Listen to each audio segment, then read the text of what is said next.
Bonjour, bienvenue sur le plateau du Club Business Challenge Euromédia France. Je suis avec Paul Loubière de la rédaction de Challenge. Bonjour Paul. Bonjour Jean-Baptiste. Et cette semaine, nous recevons Gérald Karsenty, le PDG France de Hewlett-Packard. Bonjour. Bonjour messieurs. Alors Gérald Karsenty, vous avez annoncé au printemps avoir obtenu de votre direction mondiale la réduction du plan de suppression d'emplois en France, qui se montera donc à 300 emplois et non 520 comme prévu à l'origine.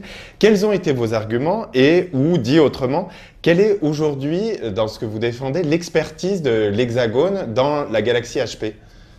Alors d'abord, c'était plutôt à la fin de l'année. C'était à la fin de l'année qu'on a pu, on va dire, renégocier ce plan social, parce que même s'il est entièrement orienté sur des pré-retraites, c'est un plan social.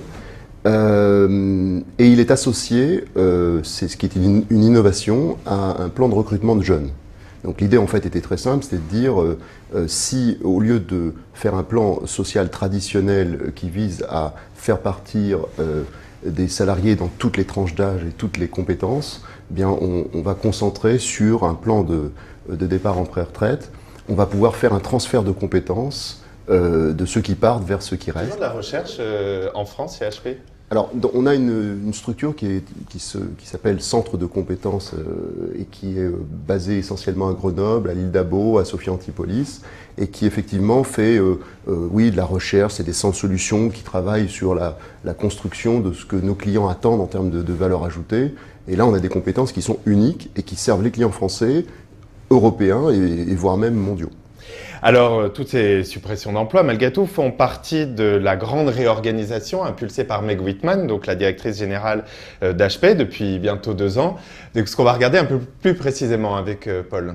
Alors justement, la stratégie de Meg Whitman, c'est d'aller vers plus de services aux entreprises. Mais dans ce cas-là, comment est-ce qu'elle va se différencier de vos concurrents comme IBM ou Dell, qui finalement sont en train de prendre un peu le même virage ? Non, alors en fait, la différenciation, elle est dans le fait que HP est le seul acteur qui a un bout en bout technologique, c'est-à-dire depuis le monde de l'utilisateur, les PC, les imprimantes, la mobilité, le réseau au milieu pour transmettre la donnée du data center vers l'utilisateur, et le data center, donc le monde de l'entreprise. Donc on a cet avantage, qui est un avantage relativement considérable, je pense, c'est de pouvoir observer les innovations qui viennent à la fois de nous, quand on est chez nous, et l'innovation qui vient de l'entreprise. Or on sait qu'aujourd'hui, l'utilisateur influence l'innovation d'entreprise. Quand on est à la maison, vous et moi, quand on est chez nous, on est au 21e siècle. Mais qu'est-ce que vous pouvez donc proposer que ne peuvent pas proposer vos concurrents ? Déjà, ayant une compréhension du flux informationnel de bout en bout, on est capable de proposer les briques dont les clients ont besoin pour construire un système d'information performant, et en particulier quand on parle de cloud system et donc de flexibilité, le fait d'être capable de proposer de la technologie de mobilité personnelle, mais aussi des data centers performants, disponibles 24 heures sur 24, 7 jours sur 7, et offrant une puissance informatique et de stockage performante, ça, on est les seuls à pouvoir le faire.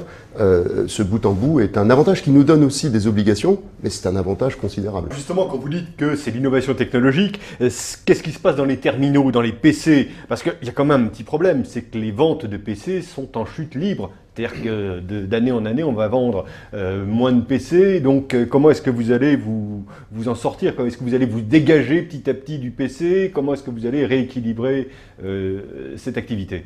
C'est une bonne question, parce qu'en fait, nous, on a évidemment un observatoire et on regarde comment évolue le marché. Les PC en eux-mêmes baissent. Est-ce que ça veut dire que finalement les tablettes, les smartphones vont remplacer les PC ? Non. D'ailleurs, il y a une étude de GfK récente qui montre que même 70% des Français pensent qu'une tablette ne peut pas remplacer un PC.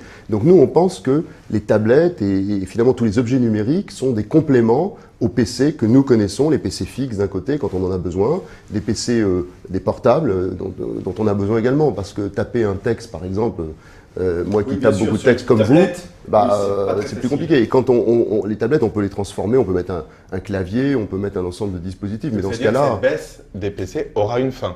C'est comme ça que vous... Non, et qu'à un moment, il y aura un équilibre. Je pense que ça va s'équilibrer tout simplement parce que plutôt que de parler de baisse ou de... On va assister à un rééquilibrage ou plutôt à un changement des usages. Les premiers essais que vous aviez faits en 2011, si mes souvenirs sont exacts, n'ont pas été très très brillants. Vous avez retiré très vite les tablettes que vous aviez proposées. Alors maintenant, comment ça se passe? Est-ce que vous êtes content des ventes? À l'époque, on avait sorti une première tablette sous un système d'exploitation qui était à l'époque WebOS, qui depuis a été cédé. Et là, on a sorti deux tablettes, une professionnelle et une personnelle pour le grand public. Donc une professionnelle dans un environnement Windows 8, Microsoft, et puis une personnelle dans un environnement Android. Donc on tient absolument à avoir ce multi-OS, un environnement multi-OS, parce qu'on pense que le marché va se partager. Est-ce que vous arrivez à vous faire une place à côté de Apple, de Samsung? En tout cas, les premières ventes des tablettes sont très bonnes. On n'a pas encore publié les chiffres, ce sera fait par Meg Whitman et notre patronne financière mondiale aux prochaines annonces de résultats. Mais les premiers résultats que je vois, en tout cas en France, sont très encourageants. Et est-ce que vous allez vendre des smartphones? C'est plutôt que, en fait, quand vous faites des tablettes, et en particulier notre tablette personnelle qui sous Android, c'est une tablette qui a ce format-là à peu près, donc un format, c'est plus grand qu'un smartphone, mais c'est plus petit qu'une tablette. Quand vous êtes capable de faire ça, en fait, faire un smartphone, c'est la même technologie, donc on sait faire sans aucun doute des smartphones. Que vous sachiez le faire est une chose, mais est-ce que vous allez les mettre? Mais c'est important de savoir qu'on peut le faire. Donc on est capable de faire de la technologie smartphone, mais est-ce qu'on va le faire?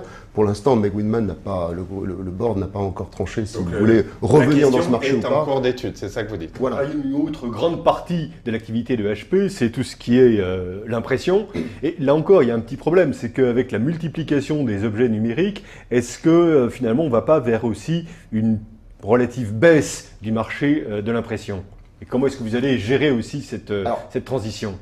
C'est encore une bonne question, parce qu'en fait, ce qui se passe sur le marché, c'est qu'on imprime moins, mais mieux. Donc ce qu'on observe, c'est que on peut avoir des baisses en volume, mais en valeur, le marché monte. Donc en particulier en France, on a observé un marché très dynamique dans le domaine de l'impression.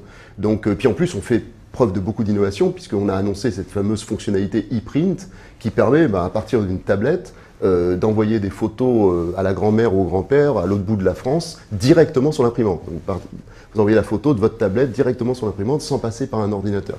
C'est un spécifique HP. Alors, juste pour terminer, une petite question sur Meg Whitman. Moi, ce que j'ai envie de savoir, c'est un petit peu, en regardant son parcours, elle a passé 10 ans à la tête d'eBay. Est-ce que cette carrière dans le monde du e-commerce, de l'Internet, est-ce que ça se voit? Est-ce que vous voyez une influence de cette carrière dans sa façon de diriger HP? Indiscutablement, parce que d'abord, quand on dirige eBay, et elle l'a porté au succès qu'on connaît, elle était en plein, avant tout le monde finalement, dans la logique du cloud computing. Et le cloud, en fait, chez HP, c'est pas juste, on n'est pas en train de définir ce qu'est le cloud. Le cloud, on l'a mis en place. On a des références en France connues, SFR, Numergy.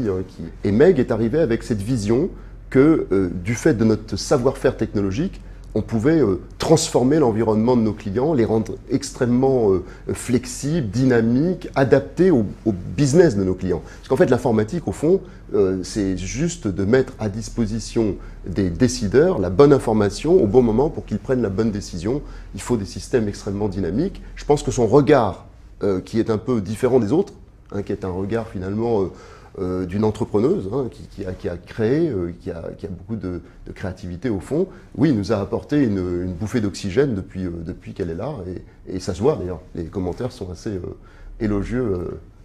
Merci beaucoup Gérald Karsanti d'avoir accepté notre invitation, et rendez-vous la semaine prochaine pour un nouveau Club Business Challenge Euromédia France.